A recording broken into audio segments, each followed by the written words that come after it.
نہیں کھائیں، بغیر سحری کے روزہ رہیں گے تو ہمارے آپ کی صحت پر بھی اثر پڑے گا۔ تو مبارک ہوتی ہیں وہ گھر، مبارک ہے وہ گھر جس میں رات کے آخر حصے میں سوتے سوتے اٹھ کر کھایا پیا جاتا ہے، اور رمضان کے اس نعمت پر پورا پورا فائدہ حاصل کیا جاتا ہے۔ یہ بات قابل غور ہے کہ کھانا اگر پیٹ بھرنے کے لیے کھانا کھایا جائے، پانی پیا جائے، پیاس بجھانے کے لیے پیا جائے، تو انسان کو یہ فائدہ حاصل ہوتا ہے، جو بات ہم نے پہلی کہی،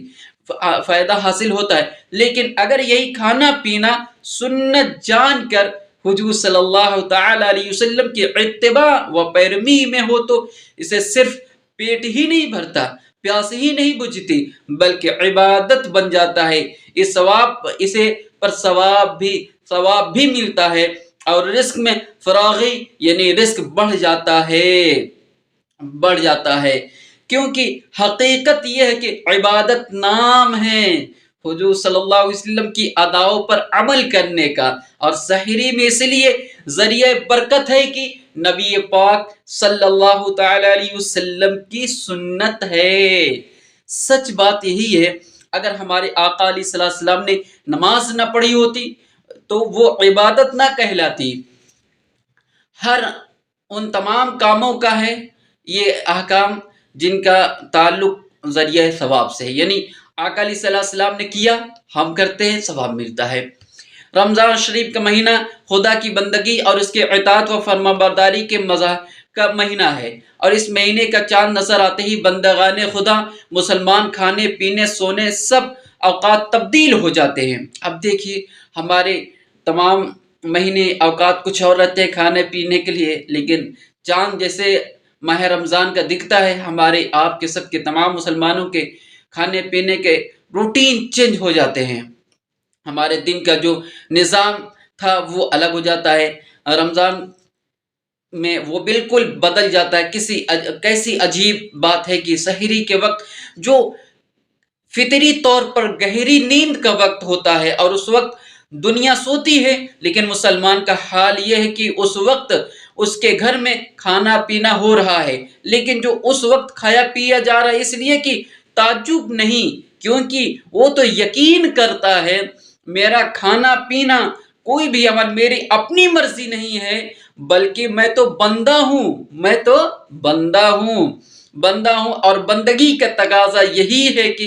بندے کا ہر عمل آقا کے حکم کے مطابق ہو۔ سبحان اللہ، آقا کے حکم کے مرضی کے مطابق ہو۔ بس میرا معبود حقیقی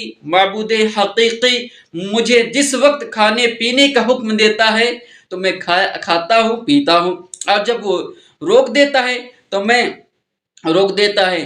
میں رک جاتا ہوں،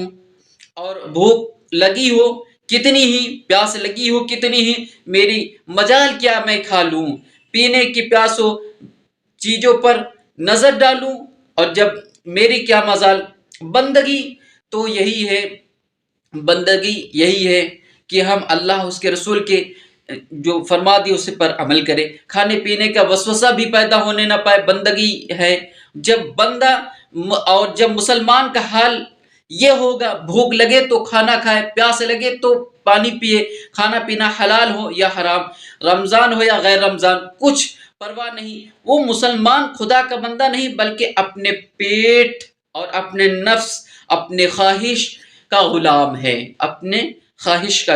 اور جس نے نفس کی غلامی سے چھٹکارا حاصل نہ کیا وہ دنیا کی بھلائی نہیں پا سکتا ہے، اور نہ ہی آخرت کی نجات اس کے لیے ہے۔ نبی کریم صلی اللہ تعالی علیہ وسلم آقا فرماتے ہیں، آقا علیہ السلام نے فرمایا نفس پر قابو پا لینے کو جہاد اکبر قرار دیا، اور رمضان شریف کا مہینہ اسی جہاد کا مہینہ ہے، یعنی وہ یہ مہینہ ہے، اسے جہاد اکبر کہہ سکتے ہیں آپ، جہاد اکبر، کیونکہ آقا علیہ السلام نے فرمایا کہ جہاد اکبر قرار دیا، اور رمضان شریف کا مہینہ اسی جہاد کا مہینہ ہے، جہاد اکبر کا مہینہ، یعنی اپنے نفس پر قابو پانے کا مہینہ، دن بھر تھکان کے باوجود 20 رکعت تراویح ادا کرنا،